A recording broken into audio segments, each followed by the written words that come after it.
impormasyon. Sisilipin na rin ng PNP ang posibleng ugnayan ng CPP at PA sa kampo ni Vice President Leni Robredo. Ito'y matapos na kumpirmahin ni Cavite Congressman Boying Remulla ang pakikipagsabuatan anya ng kampo ng pangalawang pangulo sa mga komunistang teroristang grupo. Narito ang dagdag na detalye ng balita ni Paul Montebon live. Paul, magandang gabi. Magandang gabi din sa iyo, Kyle. Bagamat wala pa namang sinasabi ang kabuoang detalye at galaw ng intelligence unit ng Philippine National Police, pero seryoso natitingnan o sisilipin ng ahensya itong sinasabing sabuatan, alyansa sa pagitan ng grupo ni Vice President Leni Robredo at ng CPP-NPA-NDF.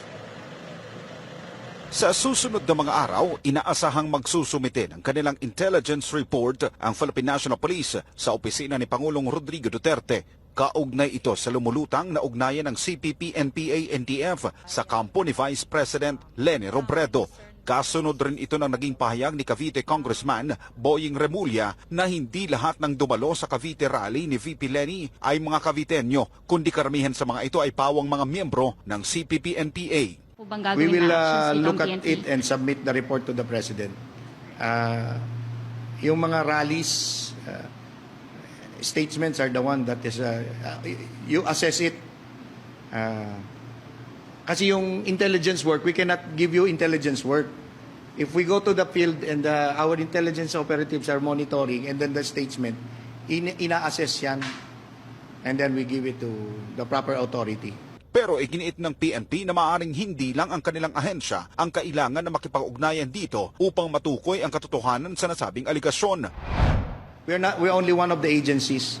So kami, directed by the Commander-in-Chief, we will submit our report to the Commander-in-Chief.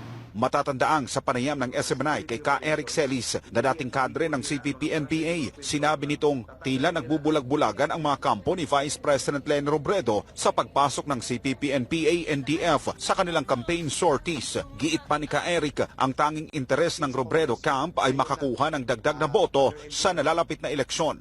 March 9, nang magbigay ng pahayag ang kalaban ni VP Leni Robredo sa pagkapangulo na si Senator Ping Lacson, kasabay ng pagkabahala nito sa anyay pagpasok ng mga miyembro ng CPP-NPA sa mga rally ng pangalawang pangulo. Ang kanyang pahayag ay nauna nang nakumpirma ni Ka Eric Celis mula sa mga nakuha din nitong impormasyon sa mga dating kasamahan sa kilusan. Pero nito lamang linggo nang kumpirmahin ni Pangulong Rodrigo Duterte kay Pastor Apollo C. Kibuloy ang anyay sabuatan ng kampo ng mga komunista at ni VP Robredo batay sa ibinigay na intel report sa tanggapan nito. But what I really am afraid of is the report of the intelligence community. Kung may panahon ka, ipabrief kita ng ng intelligence people. There's a grouping of the communists, itong mga dilawan, pati itong may isa pa, well, of course, itong komunista is already a terrorist organization. So, mga dilawan, plus, I forgot the other one.